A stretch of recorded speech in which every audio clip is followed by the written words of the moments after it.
नमस्कार दोस्तों, स्वागत है आपका द होमीज रिवर चैनल में। आज है हमारे साथ मिस्टर सलीम। आज से हम स्टार्ट करेंगे 12 ज्योतिर्लिंग की कथा। पहला ज्योतिर्लिंग है हमारा श्री सोमनाथ। तो सोमनाथ के बारे में हमारे जो सहपाठी हैं वो बताएंगे आपको।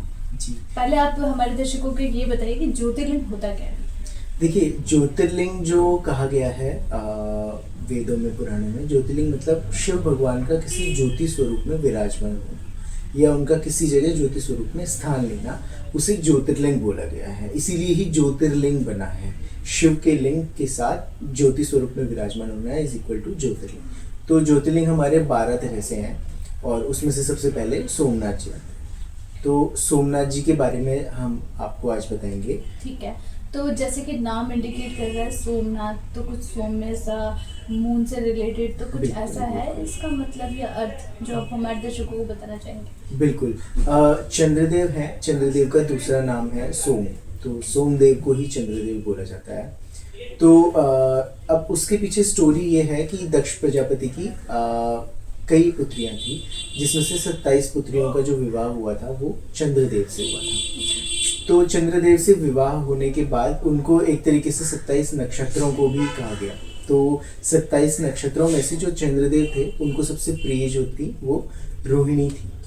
तो चंद्रदेव अपने रोहिणी नक्षत्र में, या रोहिणी नाम की जो उनकी वाइफ थी, उनके साथ वो ज़्यादा टाइम स्पेंड करते थे एज कम्पेयर टू मतलब आपके जो अदर 26 जो उनकी वाइफ हैं उनके साथ। ओके। तो जो बाकी की 26 थी वो दक्ष प्रजापति पे गई। क्यों? क्योंकि वो एक तरीके से अप्रसन्न थी।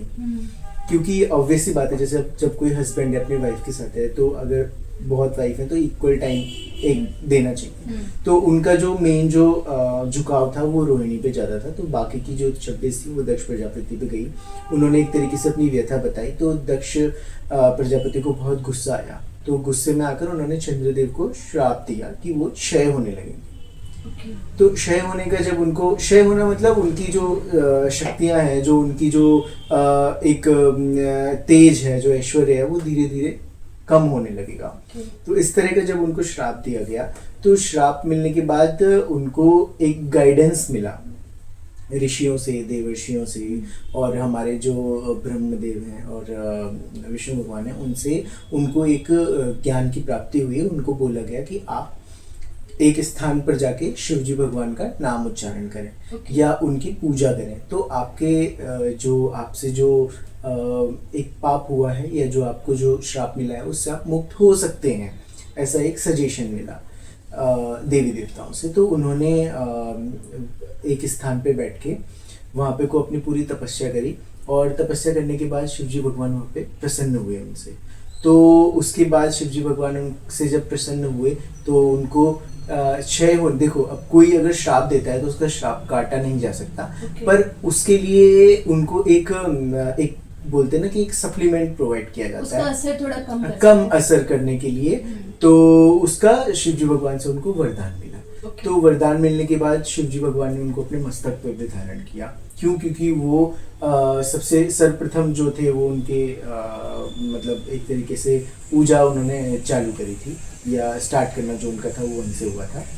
तो अब उसके बाद क्या हुआ कि जब चंद्रदेव की तपस्या और ये सारा सिनेरियो हुआ, तो अब वहाँ पे शिव भगवान, उनकी जो मन, एक जो इच्छा थी कि जिस तरह से आपने मेरा उद्धार किया है, मेरे को जैसे पापों से, कष्टों से दूर किया है, मेरा कल्याण किया, उसी तरह आप आगे आने वाले जनमानस का भी उद्धार करें। तो आप यहाँ पे विराजित हो। तो सबसे पहले शिव भगवान की ज्योति स्वरूप जो है वो सोमनाथ जी वहाँ पे वो विराजमान हुए। अब सोमनाथ मतलब चंद्रदेव का दूसरा नाम सोम है, तो इसलिए वहाँ पे सोमनाथ जी बने। तो शिव भगवान को वहाँ पे शिवलिंग के फॉर्म में सोमनाथ बोला जाता है। तो इस तरह से इनकी स्टोरी रही है। कुछ हमने ऐसा सुना है कि ये मंदिर काफी बार टूटा है, फिर भी इसको आज तक कुछ नहीं हुआ। कुछ ऐसी स्टोरी भी है क्या इसके पीछे? बिल्कुल बिल्कुल बिल्कुल, बहुत सारी स्टोरी है। जैसे सोमनाथ जी हैं, तो सोमनाथ जी जब आप गुजरात जाएंगे तो वो एक ऐसी लोकेशन पे है जहाँ पे समुद्र का एरिया बहुत ज़्यादा है।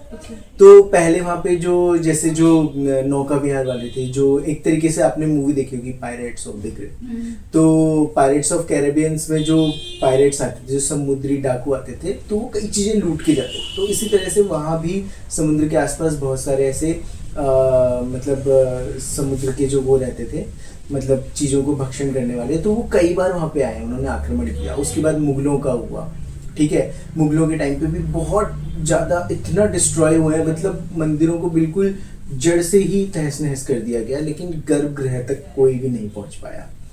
तो मंदिर का एक तरीके से आप देखेंगे पूरा स्ट्रक्चर, जो मेन गर्भगृह का जो स्ट्रक्चर है वो आज तक भी वैसा ही है, लेकिन उसके आजू बाजू हर तरह की बहुत तबाहियाँ हुई हैं।